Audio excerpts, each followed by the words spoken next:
a look at this.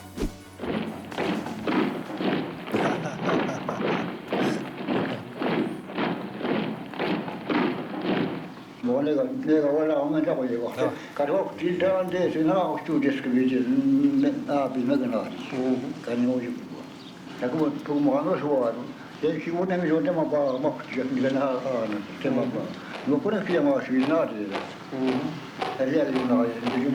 It's a documentary, Alanisa Bobsawin, right? You know, and that was an important documentary, but what did that mean to you?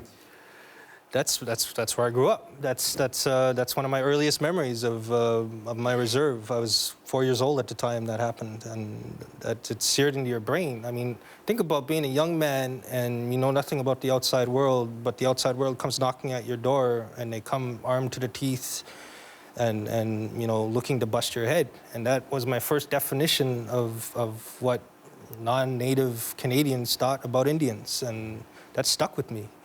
And that documentary, it encapsulated this idea of films being a form of social protest for me. And that's something that didn't even dawn on me until I was much older, that, you know, it started right there with that film.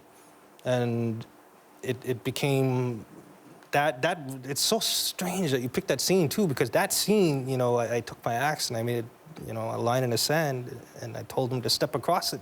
That encompasses my complete philosophy of filmmaking, of being a native person in Canada.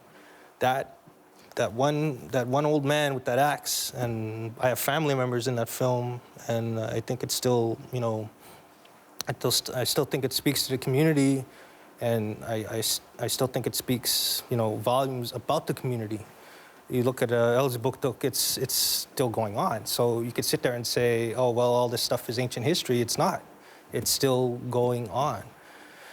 Micmacs like to fight, man, and you can't just come knocking at their door and expect them to roll over and just give stuff to you. I think, you know, it's a testament to the spirit of the people and that area that, you know, there seems to be a documentary crew down there every 8 years, you know, covering some sort of protest, because I don't know why people just don't learn. It's Micmacs are first contact Indians. We've been doing this for centuries. Right. Been doing this for centuries.